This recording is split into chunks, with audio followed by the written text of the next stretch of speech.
to me, sitting right there, is my good friend Rosemary Rein.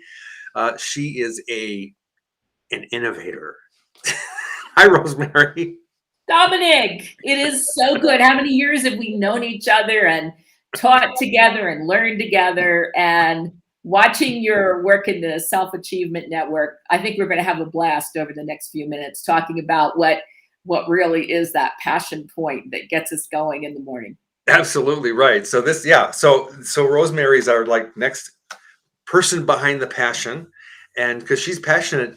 I can remember you were into this creativity mode for a while, and it was like everything was all about creativity. Now she's into like the whole hybrid workspace, the humanizing it, because there's been a massive shift on the planet. People are not no longer, but they're have migrated from the workplace to the home space, right? So this is what Rosemary is going to talk with us about today, and we're going to have a little conversation. So I want to say thank you, everybody, for watching and joining us, and thank you, Rosemary, for coming on. You're in Guatemala. I'm in Ecuador. Ecuador. I goofed that up. No, I'm in Ecuador, and I want you to know that creativity and innovation, we went from being one of the worst places with COVID-19 that was all over CNN to having one of the highest vaccination rates in the world, having achieved herd immunity at like 98%. And we're open for business. We're open for tourism and travel. And that just goes to show you how creativity and innovation all come together to solve world problems. That's right. That's great. So Ecuador, I don't know where I got Guatemala from. I don't know. Been there. Nice place. I'm going to have to change it because I wrote it in the title of the thing. Guatemala, duh. Anyway, so Ecuador, I know that's a whole story. Can you give us like a 30-second, like, who is Rosemary Rein? Well, I'll try. I began in the for-profit world, running basically call centers and sales and marketing, customer service for large financial service institutions, and decided that I really wanted to do more with my life. And so I moved into the nonprofit sector, and there's a little organization you might be familiar with, Wikipedia. I ended up directing learning and development and education for Wikipedia, the encyclopedia of the world, and also for the largest nonprofit in the world, United Way Worldwide. But my husband and I have had this passion for living internationally. And so we were in Costa Rica for 14 years, and now this will be our 4th year in Ecuador. And the great thing about hybrid working, which we're talking about today, isn't it amazing that you can bring your best self, your talents and skills from anywhere in the world to do the work that you're passionate about? So our headquarters, Innovation Minds, which is in Silicon Valley, which is really focused on humanizing the workspace, is located in the Bay Area in Silicon Valley, but we have partners all over the world. So it's great to be here. That's a little bit about me. And you're right, creativity is in my DNA. So it's part of what I try to bring to my own life and to the work that I do. Yeah. And I've never actually seen your home, but the times that we've been online and, I've followed your Facebook thread, and your place is just so full of things of color. I would say that it's like creativity. You need diversity in life. And my husband often says that people like to visit our home, but they say they'll never live here because we have faces and colors and culture from all over the world. And I think I tried to count the number of faces that I have living in our home with us. But I just love to capture a little bit of the culture of every place I've traveled and taught, from the Middle East to Dubai to Southeast Asia. So there's a little remembrance of each culture I've had the pleasure to work with, as you have. This is true. Absolutely. I have things from all over. Well, for those of you who are listening, Rosemary and I, we kind of met on the road because she was working with the training organization and I was working for the same training organization. And through the travels, we were doing, what do we call that? On the road training. No, it was called leadership conferences, conferences, and how to handle little things like how to handle difficult people. We don't have that happening in our lives. So we tried to give people tips and tricks for how to navigate the tsunamis of life and sometimes difficult situations. Yeah. So collecting things from, different places around the country and around the planet has been a hobby of mine for a long time. Talk about refrigerator magnets.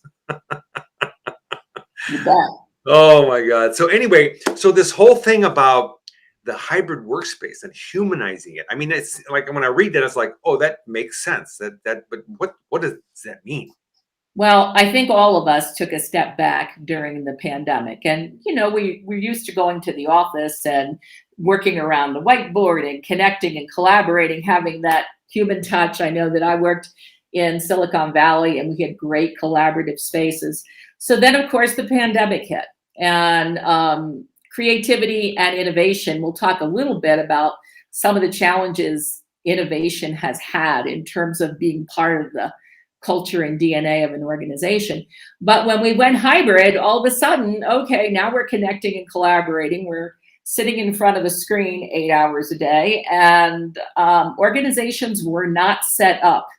They were not set up for, first of all, the increased trust that we have that our employees are doing the right and best thing and doing their best work. And by the way, a benefit of hybrid work is we actually are more productive.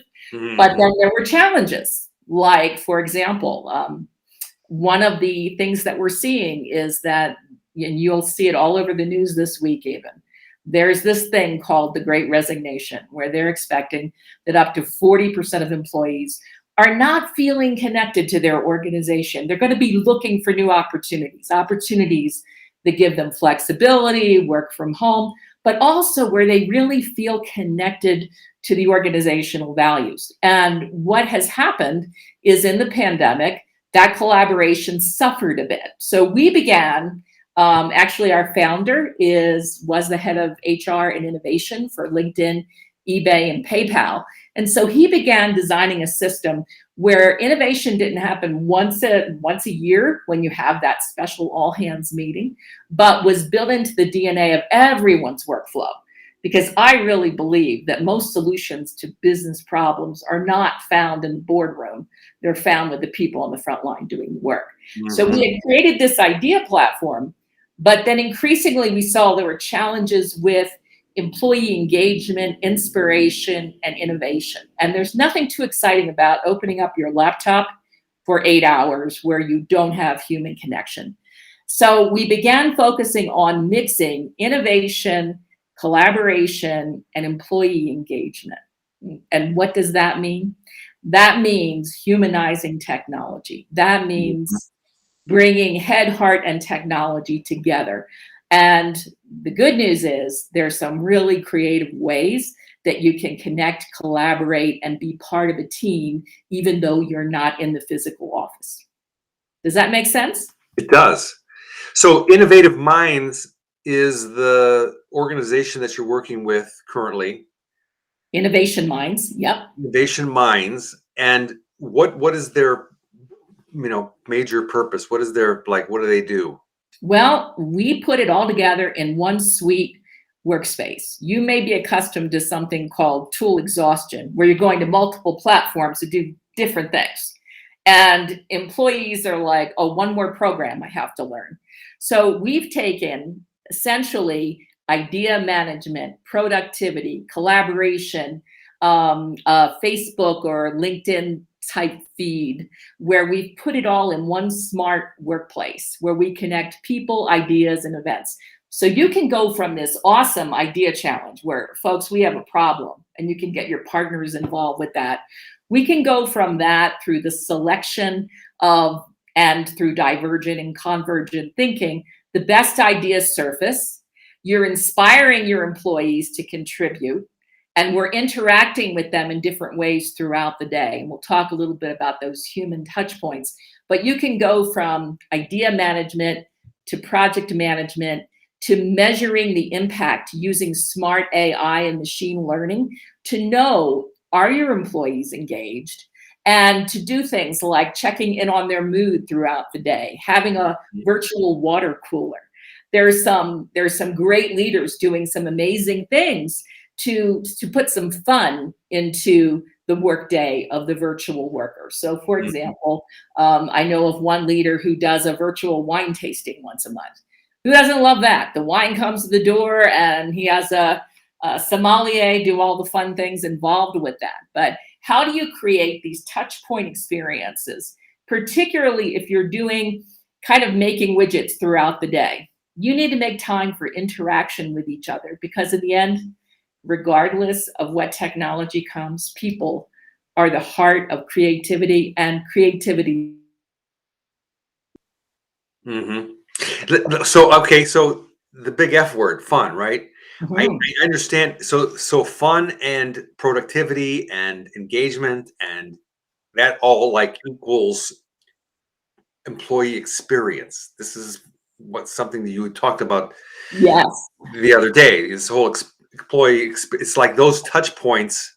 Now I know what employee, I know what that means, and explain what that means for the Yeah. people who are listening. Is employee experience is not just like a concept. It's like a big movement. Yes. And you might have heard of the word employee engagement, but that sounds a little manipulative. And HR leaders are saying it's more about just engaging them.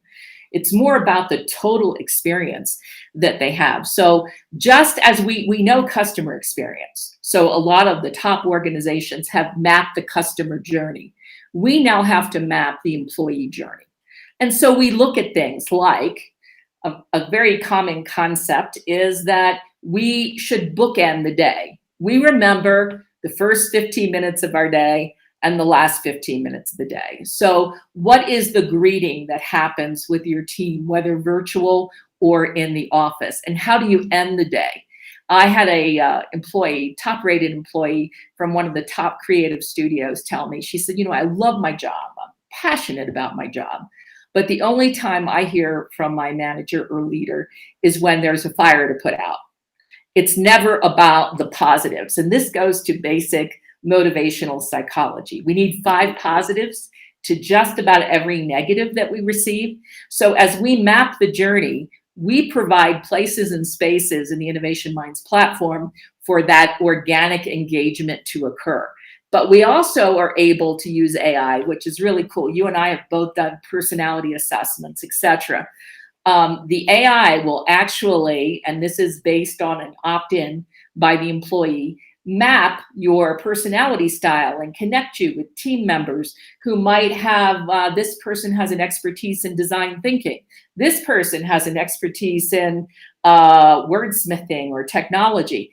And it has a way of mapping you so that you can create the most effective teams. And you can connect with people based on common interests. But rather than taking a test, it organically maps it through your interaction with the platform. So AI is coming into play, machine learning is coming into play.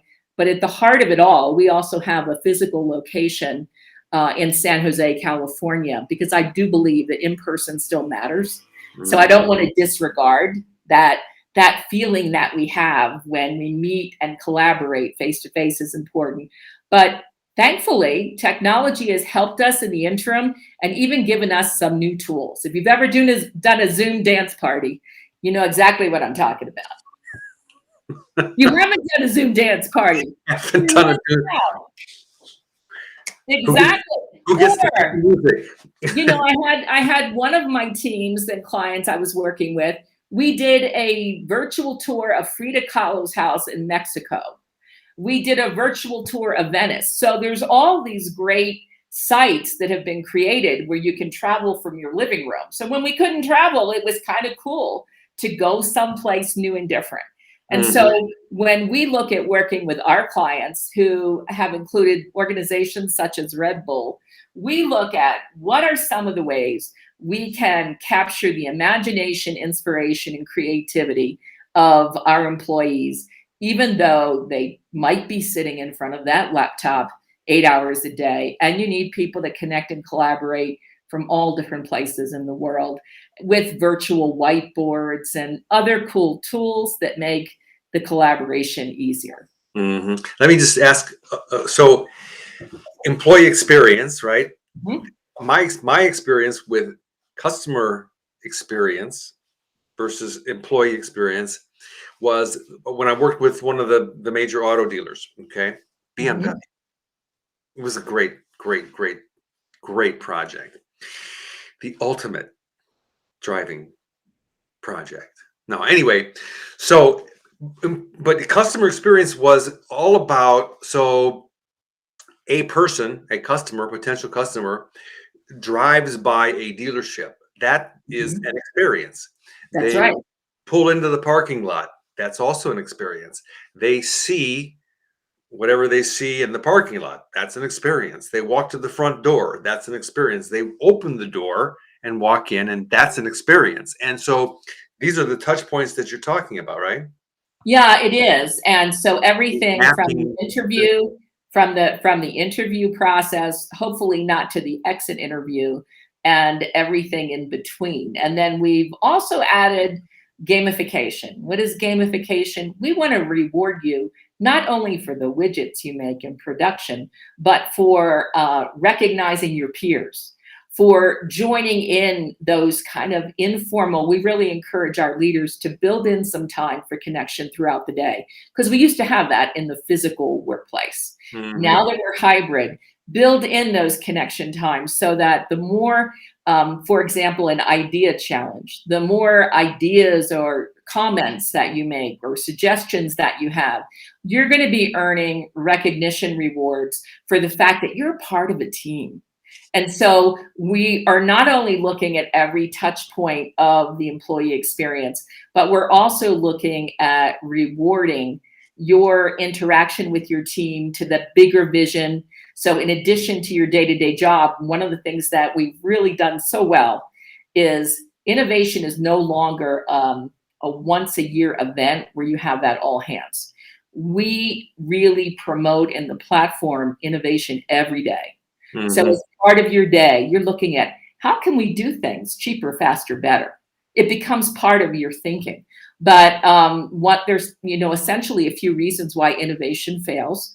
One is that you don't have executive sponsorship. So you need to, at the top, have innovation and creativity there. But you don't have a sustainable framework. Like Mhm. you're putting all this effort into solving this one problem, but the system that you use to solve that problem goes away. So our system is designed to tackle that, to create that sustainable, easy, fluid framework where creativity can thrive, where you are recognized for being a part of not only the future of the business or nonprofit organization, but for your contributions along the way. So you're like reinventing the culture of the company of companies. So you're working for this innovation mind. Yeah, I'm their SVP of products, so I work a lot. Right now, I'm working on a project with the US Embassy where we're encouraging collaboration around community problem solving. So Mhm. my work comes from, let's see what the problem is you're trying to solve. Do you have a challenge with productivity, collaboration, your talent engagement? Let's take a look at what your use case is, your problem is. And then our plug and play system is designed to be able to customize to those needs. So Mhm. at a very top line level, we're doing kind of strategic insights. In fact, we do a complimentary roadmap at the end of the year to our clients and prospective clients where we find out where you are today based on what your particular colleagues and different departments might think versus your competitors. And it was a tool developed by UC Davis and UC Berkeley. So we give you a benchmark of where you are compared to your competitors. And then we try to work with you to map out how do we go and measure, most importantly. We promise a 2 to 3 times increase in your productivity, your employee engagement. And we follow along that path. And we not only focus on the technology, we have some of the best innovation, creativity, leadership facilitators in our partnership network that we try to get you connected with the best so that sometimes our clients are leading up to an in-person event now that we're getting out and about we make sure that we assign that customer success manager to you. So Mhm. it's pretty amazing for me to get into what are the challenges of all these different businesses. What are they? What's holding them back? What's stopping creativity and innovation? What's stopping engagement? And then to help them really chart a course through technology and the big word, trust. You have to trust in a hybrid environment. You need to trust that your employees are bringing their best selves. And part of the challenge we had pre-COVID is, oh, well, you're working at home, you must be goofing off doing something. Let's get back to the foundations of leadership, which is listening to your people and trusting them that they are bringing their best self, and then rewarding and recognizing their positive accomplishments versus just focused on putting out the fires. Mhm. So obviously, as you all can see, she's very passionate about this. What is it about what you're doing right now that kind of flips the flips the switch for you? I mean, what is it? What is it about that? The whole.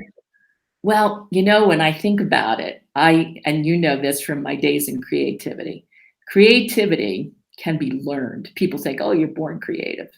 No, creative problem solving is actually a process and a technique that if you apply it to any challenge, and who knows what challenges are coming down the pike, Dominic, to us, there are challenges we haven't even thought of. But if Mhm. you apply this process, which is a learned process, and we support everything from creative problem solving to design thinking to I'm part of an accelerator group of startups with sprints. There's a lot of different techniques to get to the solution to problems. We're going to say you can learn these techniques, apply them, but I get excited when people come to work every day thinking, I'm here not only to do my job, but to make things better. And Mhm. how do you ignite that passion in them is what gets me going. And to keep the magical F word going, because it's if without the fun, I think that, and I mean, I'm old enough to realize and to know firsthand that I've worked for some organizations that were just like not fun, very difficult to go to work. What you're doing and what it sounds like you're doing is you're bringing the magic back. So our whole world got flip flopped with COVID, right? And now that people are more settled into it, the creativity that I see that you're bringing is giving people the opportunity to really exponentially put their self into their jobs in a way that they were maybe not able to do before.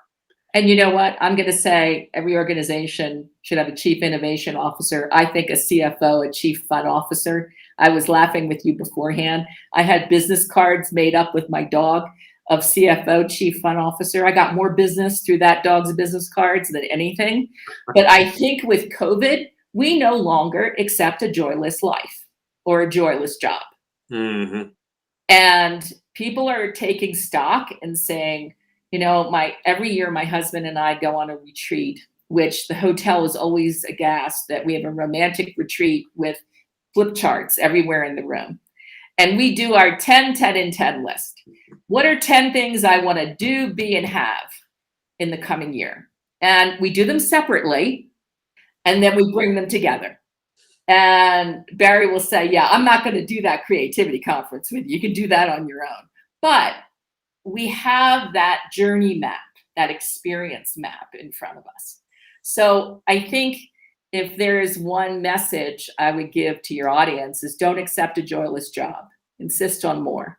And to leaders out there, focus on not only the widgets you make, but the hearts and minds that you move. Hmm. Exactly. I mean, that is such great wisdom, Rosemary, because Oh, thank you. it really is. It really is like so. In my one of the courses that I have that I present is called Life Plan. And one of the exercises that I have people do is I get them to say, okay, so whatever age you are, whether you're in your 20s or 30s or 40s or 50s, okay, so let's look at your 20s right now. What experiences do you want to have by the time that you reach 30? And then let's look at 30 to 40. What experiences do you want to have in that time frame? Write them down.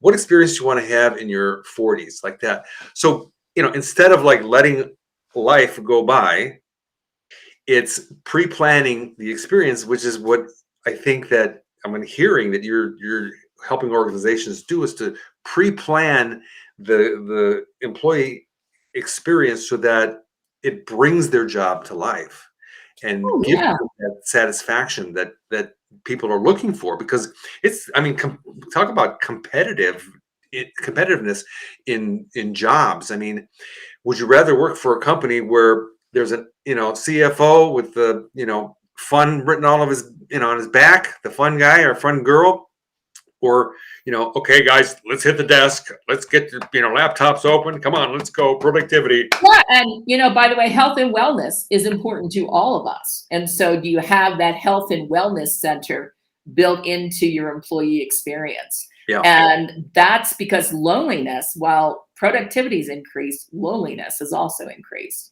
And so, yeah, I think the lesson for us all is that we've always known that people and human beings are what makes everything, the world go round, what gives us satisfaction.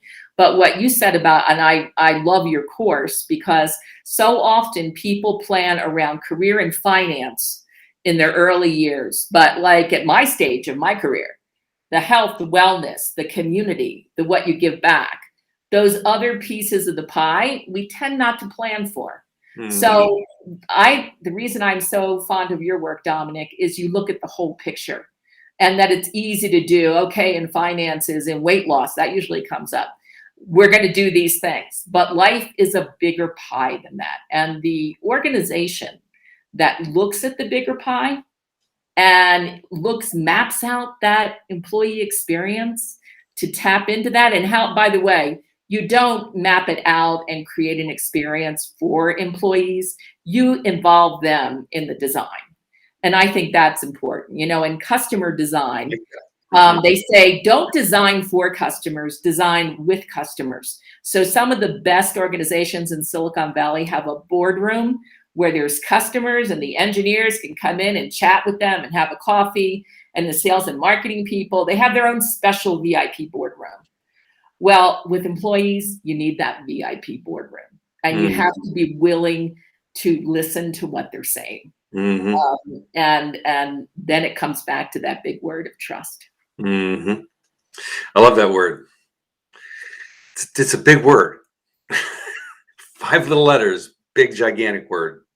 Yeah. And think about it, it's the be all and end all of just about any relationship. And that includes an employee relationship and personal relationships. Absolutely. Okay, so let's put the whole hybrid workspace thing to the side for a minute. What about you? What do you like to do with your time? I mean, you like to, can you cook? Oh, I know you can cook. So my husband and I met. We each owned competing bed and breakfasts. You might remember this, Dominic. True. And I said my inn was the better. He said his inn was the better. And somehow the competition created love. And we've been together for 25 years. But having owned hotels and restaurants in Latin America and the US, so that's the entrepreneur innovator in me, I never go far from the kitchen. So my creativity is sparked in large part by that. In fact, one of the challenges I have in looking at all of the commercials is everything is pre-done for us. And I'm like, that takes out all the fun from it. Where's the fun? I know there's convenience, but there's the fun. We're hoping to get back to travel. I'm going to be speaking at the International Creativity Conference in South Africa in February. And I'm doing some virtual conferences. So I love to keep that going, but there is so much to explore in this beautiful country of ours, even if we don't go anywhere now that we're opened up. We went to the Russian ballet on Saturday. And so it's a cultural center. It's a World Heritage City where I live in Cuenca. So there's never a shortage of things to see and do and become more of the culture. I think since we've been what we call expats for many years, one of the things we always decided to do is to interact with our community, not be in a separate space. So every day we're learning. last weekend, our neighbor upstairs who is supporting young entrepreneurs, we went to a tasting of a young man who wants to open a sandwich shop. And he had 6 different sandwiches for us to taste. And, he's doing the whole focus group thing. So Mm, to bring that entrepreneurship to the local community and support the local community here, really, for Barry and I both, it's really important to our daily life. hmm. So, I mean, I'm thinking of Ecuador like being one of those places, and I don't know nothing about it, but I imagine that there's a lot of farms, low key. It's not like going. I mean, we were born in and grew up in New York, right? My husband, New York, I'm from Delaware. Okay, from Delaware. That's right. So down there, I say down because my reference would be like At Guatemala the equator, south. that way. It's nice and warm. There's no like big city lights and tall buildings. What's it like to be there? Oh, you're completely off base there. See, I mean, this is the total misconception that I think not Well, just me, but a lot of people probably have. per Ecuador. square meter, we are the most biodiverse place in the world, number one. Panama hats are made in Ecuador, in case anyone didn't know that. There was a little stealing of sales and marketing collateral there, but this is where they're made. But we have some of the highest cities in the world. We're talking 10,000, 11,000 feet in Quito, our capital, and Cuenca. And we're World Heritage because we have so many historic buildings and cultural eye lines where you see these beautiful domes from any place in the city. So we have cultural cities, but then you can go into the Campo, and I will be doing that at the end of December with creativity people coming in, and we will do the route of the Andes volcanoes. And so it's a magical land with indigenous traditions and, to what you said, farms and countryside. But here we need no heat or no air conditioning. So we are constantly in a perpetual, if you would call it, spring or fall here. And they say that Ecuador is the only place where you can have 4 climates in one day, which is true. So everyone dresses in layers. But there is so much to see and do here, focused on those 2 World Heritage cities to begin with, but then the countryside, and you can even go to the rainforest with amazing experiences with the cultures there. So for a small country, we're actually larger than Costa Rica, our first home, but there is so much to see and do and so much beauty with biodiversity that we recommend that your listeners and viewers put it on their map. And now you have a friend there.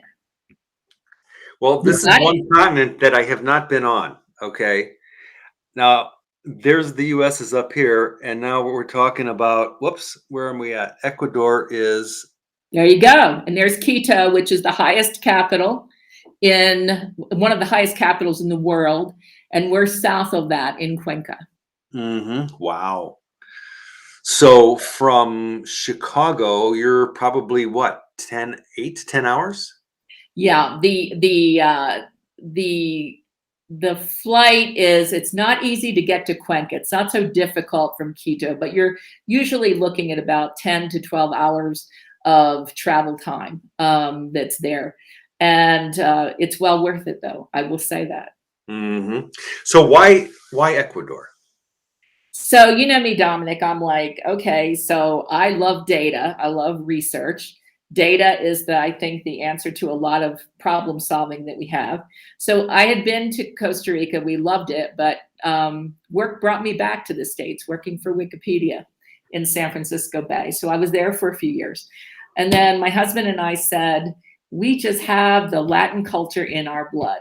So let's take a look at what's out there. And, using creative problem solving, divergence and convergence, we looked at what was the criteria: culture, climate, community, healthcare, cost of living. And we started doing the research. And initially we were going to do our due diligence, which I would highly recommend, of a visit. But we said, what's the worst thing that will happen if we go there for a year and it's not for us? We'll know it. Well, it happened to be not only right for us, but the best for us.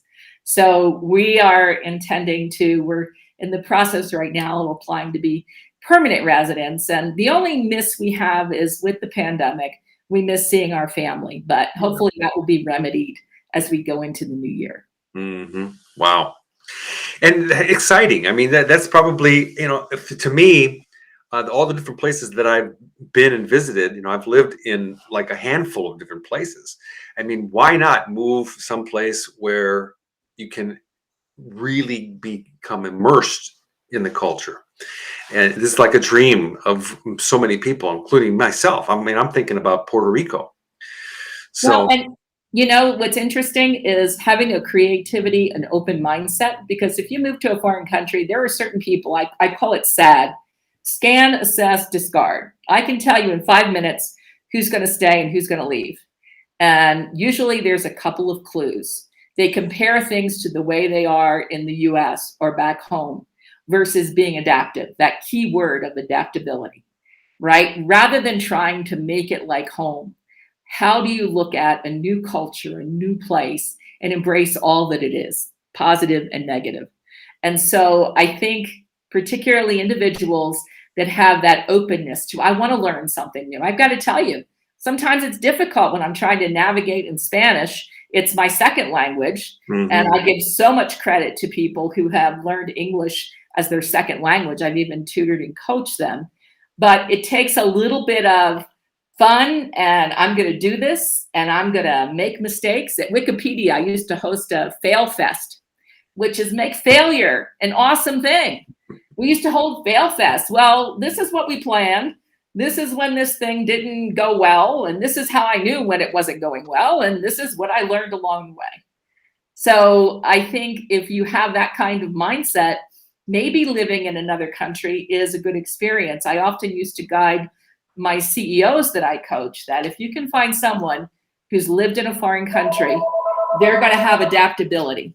And that's going to be a key consideration, because in the fast-paced nature of entrepreneurship, you need that ability to pick up, go, to change, to correct, to navigate. I totally understand that. I mean, my experience was living and working in Egypt for I remember years, and without having my own vehicle, just to walk out the door, hop in, and go. It was adaptability. Like, okay, hire a driver, call in advance. It was just or take a taxi, and I mean, there was all these, and that sounds like, oh, we'll just hop in a car, take an Uber, right? But this is even before Ubers were invented. But still, adaptability is really, it's like, if I'm going to take on a responsibility of living in a different country, it also comes with all the different challenges that are going to come, and just getting from one side of town to the next was a major issue. Oh, yeah. And, I have to tell you, when I used to go back to the States, I hadn't been there for 2 years. It used to be this relief where I could just speak in English, and just things were like there and convenient, and I didn't need to think about it. And so I'd go on like a 2-week vacation. I was always very welcome to go home and to go back to Ecuador. But it's funny because that was, the difference of every day you have to kind of have that learning mindset. Wow. Well, I want you to come back and let's, take a deep dive into some other topic. And I'd really like to have you share more of your stories. We're like almost 40 minutes already. That's holy smokes. Yes. I'm flying. We both have an Italian heritage after all. So there's that going for us. Right. I would love to. And I want to thank you and the Achievement Network. And I've been watching, the people behind the passion, and the folks that you work with are extraordinary innovators, and delighted to be with you today. Well, I appreciate it. And I know that everybody that watches, and people watch at different times now. It used to be that I would have to set a time, and we would try to like market it and all that stuff. And now it's just like, no, we just come live, do the thing. People watch it whenever they want to. And so I appreciate that you were here to be able to create this, this little talk with us, with me, and we'll share it out.